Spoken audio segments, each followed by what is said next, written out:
بسم الله الرحمن الرحيم.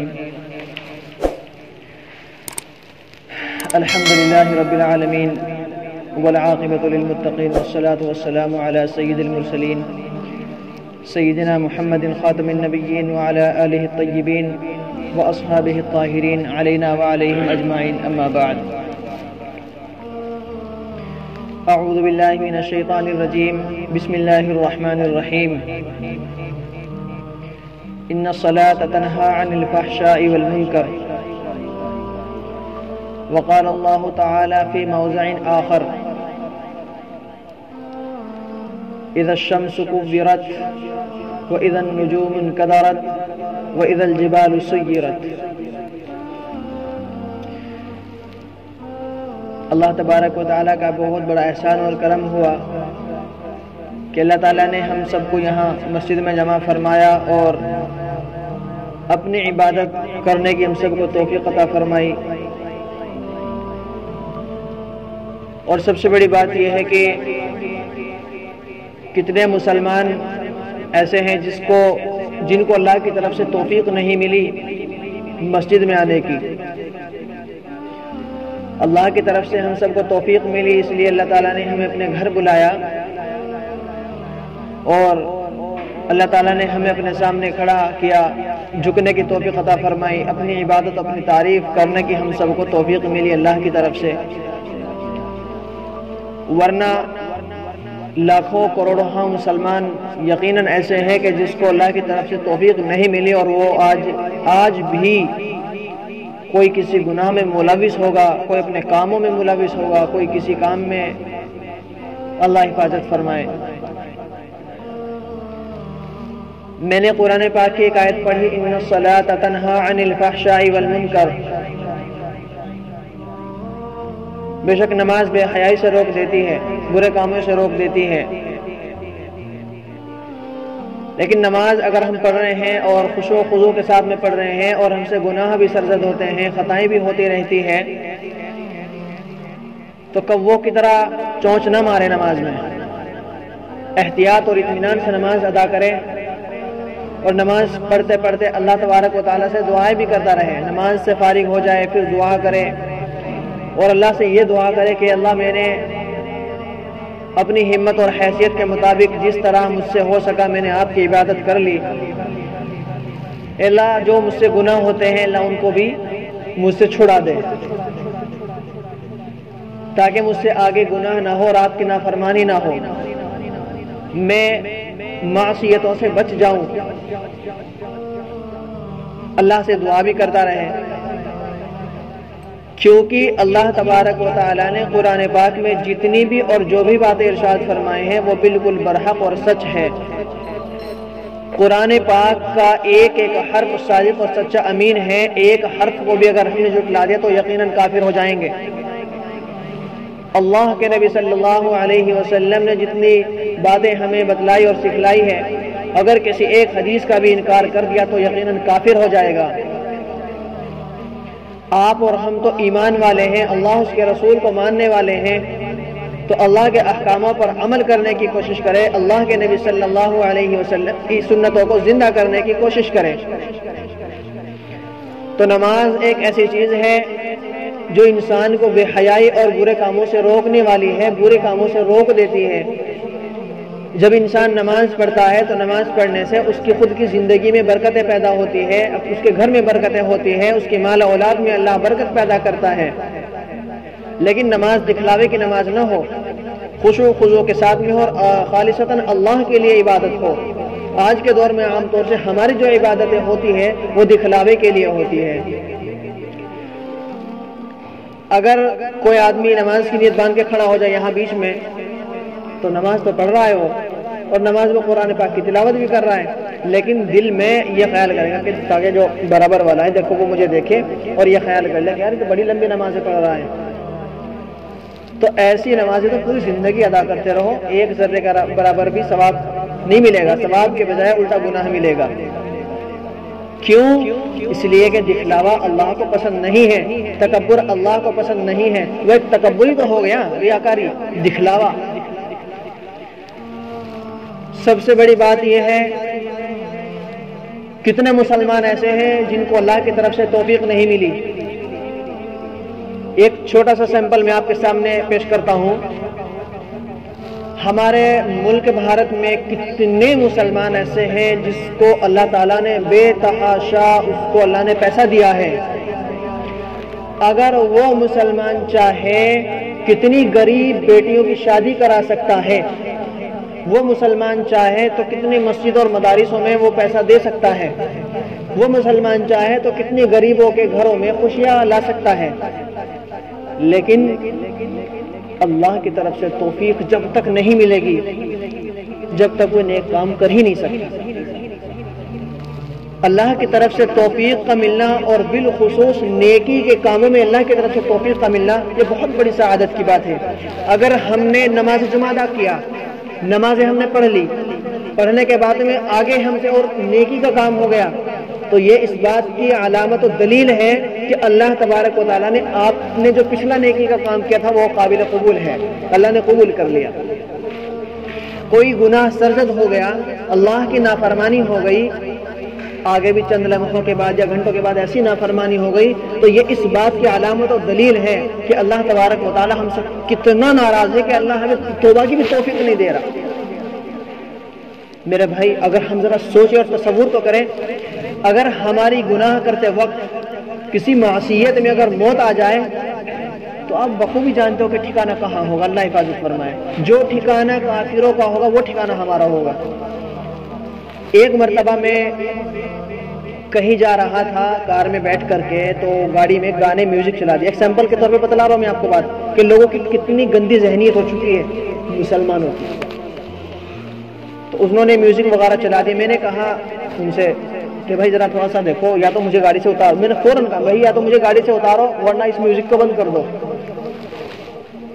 نعوذ باللہ, اللہ کی پناہ چاہتے ہیں. اس بندے کی طرف سے کیا جواب ملتا ہے کہ تھوڑا سا منورنجن کرنے کے لیے سننا پڑتا ہے.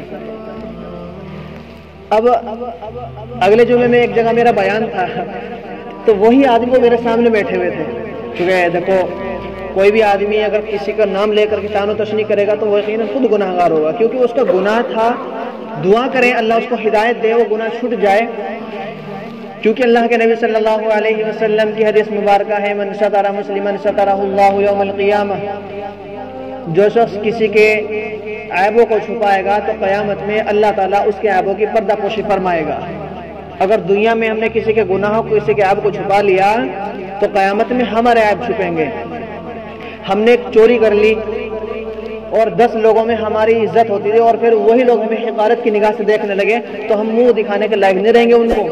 اور قیامت کا دن جو میدان محشر جس میں حضرت آدم علیہ السلام سے لے کر کے حضرت محمد مصطفیٰ صلی اللہ علیہ وسلم کی تمام امت وہاں موجود ہوگی, اس وقت کیا عالم ہوگا, سوچنے کا مقام ہے. اور میں نے وہ وہاں جو بیان کیا, میں نے وہ حدیث بھی بیان کی کہ میں نے کہا کچھ لوگ اس طرح بولتے ہیں کہ ہم گانا سنتے ہیں منورنجن کے لیے. میں نے کہا شرم آنی چاہیے ایسے مسلمانوں کو. میوزک سنتے ہیں, فلم دیکھتے ہیں, اذان ہو رہی چل رہا ہے, میوٹ کر دے کے آواز کو لیکن وہ چل رہا ہے, ٹی وی ہو, سنیما ہال میں جاتے ہیں. افسوس کرنا چاہیے مسلمانوں کو کہ آج کے دور میں ہمارے اوپر اتنے سخت ترین حالات. ہمیں تو اللہ کی طرف آنا چاہیے, رجوع اللہ ہونا چاہیے, اللہ سے توبہ استغفار زیادہ سے زیادہ مانگنی چاہیے. آج کے دور میں ہمیں اللہ سے جتنا مانگنے کی اور اللہ سے جتنا ہمیں اللہ کو منوانے کی ضرورت ہے, شاید کسی چیز کی ضرورت نہیں, میں سمجھتا اس کو. تو یہ ہمارے حالات. آج ہم نے کسی کا کوئی گناہ دیکھ لیا اب اس کو ہم ذلیل کرتے پھریں گے. افسوس کا مقام ہے ہم مسلمانوں کے اوپر. ابھی آپ لوگوں نے دیکھا کہ کرناٹکا میں ایک مسلم بچی تھی, وہ اس کو کیسے, وہ حجاب میں جا رہی ہے لیکن اس کو کیسے روکا جا رہا ہے. میں آپ کو بتلاؤں, جس کے دل میں یقیناً ایمان ہوگا اور اس کے دل میں خوف خدا ہوگا تو دنیا کی کوئی طاقت اس کو ڈرا نہیں سکتی, اس میں کوئی بھی ہو. صرف میں اب اس بچی کی بات نہیں کر رہا ہوں, پوری دنیا میں کوئی بھی ہو جو مسلمان ہوگا, اس کے دل میں خوف خدا ہوگا, پوری دنیا مل کے اس کو ڈرانا چاہے تو نہیں ڈرا سکتی. وہ مرنا پسند کر لے گا لیکن سر جھکانا گیاروں کے سامنے پسند نہیں کرے گا. مسلمانوں کے اوپر بھی یہاں مجھے افسوس ہوتا ہے کہ اپنے نوجوان بچوں کو کیسے اسکول میں بھیج رہے ہیں تو اس طرح بھیج رہے ہیں کہ بالکل کھلے عام اسکول والوں نے کہا کہ بھئی آپ کو یہ ہٹانا ہے تو اس کو بے پردگی کے ساتھ میں بھیجیں گے۔ میرے بھائی حجاب بہت اہم اور بہت ضروری ہے، کیونکہ پردے کا حکم تو خود قرآن پاک میں ہے، اور پردہ تو اماں عائشہ صدیقہ رضی اللہ عنہا نے کیا ہے، حضرت فاطمہ الزہرا رضی اللہ تعالی عنہا نے پردہ کیا ہے۔ پردے میں زینت ہے، پردے میں زینت ہے۔ اگر آپ ایک چاکلیٹ لو، ایک کھلی اور ایک بندی، کھلی کو آپ رکھ دیجئے گا، اس میں چیوٹی وغیرہ آ جائے گی، آپ بندی رکھیں گے تو محفوظ ہیں۔ ہماری مسلم بہنیں، مسلم بچیاں جتنی بھی ہیں حجاب اور پردے میں رہیں گی تو وہ محفوظ ہے، ان کی عزت، ان کی عفت۔ اور کھلے میں اسکول میں بھیجتے ہیں مسلمان اپنی نوجوان لڑکیوں کو۔ بہرحال ٹائم نہیں ہے، میں آپ کو تفصیل سے اگر میں بتلاؤں کتنے واقعات میرے سامنے اس طرح کے رونما واقعی مجھے افسوس ہوتا ہے، میں کبھی کبھی تنہا میں روتا بھی ہوں اللہ کے سامنے کہ اللہ ہمارے تمام مسلمان بھائیوں کو ہدایت نصیب فرما دے، اپنے دین حق پر عمل کرنے کی توفیق عطا فرما دے ہم سب کو۔ چند شعر ہیں وہ میں آپ کو پڑھ کر کے سناتا ہوں، آپ ان شعر سے خود سمجھ جاؤ گے کہ یقیناً کہ آج ہماری زندگی کہاں تھی اور ہم کس لیول پہ پہنچ گئے۔ میں نے کسی کا گناہ دیکھا، میں نے 10 لوگوں میں بیان کرنا شروع کر دیا، اب میں گناہ ہوں گا، میں سب سے بڑا گناہ گار ہوں گا کہ میں نے اس کی پردہ پوشی مجھے کرنی تھی لیکن میں نے اس کے گناہ کو ظاہر کر دیا۔ حضرت علی کرم اللہ وجہ کی ایک روایت ہے، وہ فرماتے ہیں کہ اگر کسی کا آپ نے کوئی گناہ دیکھا، کوئی عیب آپ نے دیکھ لیا، دیکھنے کے بعد میں آپ اس کو تنہائی میں بلاؤ، اور تنہائی میں بلانے کے بعد میں اس کو پھر آپ سمجھاؤ۔ کتنا ہی بڑا گناہ گار ہو وہ آپ کی بات سنے گا بھی، اور ہو سکتا ہے وہ آپ کی بات مان لے اور آپ کی محبت میں آ کر کے وہ گناہ کرنا ہی چھوڑ دے۔ اور اگر آپ نے ایک چھوٹی سی اس کی خطا 4 لوگوں میں بیان کر دی، وہ آپ کی بات پہ عمل تو کیا، وہ اب وہ آپ سے بدلہ لینے کی کوئی بات میں رہے گا کہ کوئی مجھے اس کا ایسا بات، ایسی موقع مجھے مل جائے کہ اس کو میں 20 لوگوں میں ذلیل کروں۔ اگر ہم نے کسی کے عیبوں کو دیکھا تو اب ہم کو چاہیے کہ اس کو تنہائی میں بلائے، سمجھائے، بتائیں، اس کے عیبوں کو کسی کے سامنے ظاہر نہ کرے۔ دیکھو، ہوئی جب تلک اپنی نہ ہم کو خبر، ہوئی جب تلک اپنی نہ ہم کو خبر، دیکھتے اوروں کے عیب و ہنر۔ ہمیں اپنے عیب نظر نہیں آتے، دوسروں کے عیبوں کی ہم تلاش میں رہتے ہیں کہ کسی کو کوئی ہمیں عیب ملے ہم اس کو بیان کرتے۔ پڑی اپنے گناہوں پہ جب کہ نظر، تو نگاہ میں کوئی برا نہ رہا۔ جب ہمیں اپنے عیب نظر آنے لگے تو دوسروں کے عیب بھی ہمیں اچھے نظر آنے لگے۔ سمجھے نا میری بات؟ دوسروں کے جب ہم نے گناہ برائیں دیکھنے چھوڑ دی، ہمیں اپنی برائی نظر آنے لگی تو یقیناً ہمیں دوسروں کی برائی بھی اچھا ہی نظر آئے گی۔ یہ خیال کرے گا کہ یہ تو مجھ سے بہت اچھا ہے، میں تو کچھ بھی نہیں ہوں۔ اوروں کی برائی تو دیکھی ہم نے، پر اپنی برائی نہ دیکھی ہم نے۔ جب نظر آنے لگی برائی ہم کو اپنی، تو اوروں کی برائی اچھائی میں نظر آنے لگی ہم کو۔ سمجھے نا؟ تو میرے بھائی سب سے بڑی نصیحت میری آج کی یہی ہے کہ ہم اپنی برائیوں کی طرف دیکھیں، ہم اپنی اصلاح کر لیں۔ دوسروں کی برائی اگر ہمیں نظر آ بھی رہی ہے تو اس کو نظر انداز کرو، اگنور کرتے رہو اس کو، اپنی برائی پہ دیکھو اور اپنے خود اصلاح کرنے کی کوشش کرتے رہو۔ میرے بھائی باتیں تو اور بہت ساری تھی، قاری تنویر صاحب کا بڑا احسان ہے، انہوں نے مجھے بلایا، لیکن میرا دل یہ کہتا ہے کہ یقیناً اگر کبھی آپ لوگ مجھے 1 گھنٹہ یا 1.5 گھنٹہ آپ مجھے دو، انشاءاللہ العزیز مکمل تفصیل کے ساتھ میں آپ کو تمام باتیں بیان کروں، اور آپ لوگوں کی سمجھ میں بھی بخوبی آئے گا کہ ہاں واقعی ہم کس نہج پہ ہیں فی الحال اور ہمیں کس نہج پہ ہونا چاہیے۔ جی تو بھائی آپ لوگ کے ساتھ ہوگے نا ہمارا اس میں انشاءاللہ۔ دین کی کہیں بھی بات ہو، کیسی بھی ہو، اس کو فوراً ایکسیپٹ کرنا چاہیے، ایک دم قبول کر لینا چاہیے کہ ہاں بھائی دین کی بات ہے، اللہ اس کے رسول کی بات ہے، ہم انشاءاللہ سنیں گے اور عمل کریں گے۔ اللہ تعالیٰ ہم سب کو کہنے سننے سے زیادہ عمل کی توفیق عطا فرمائے۔ وآخر دعوانا الحمدللہ رب العالمین۔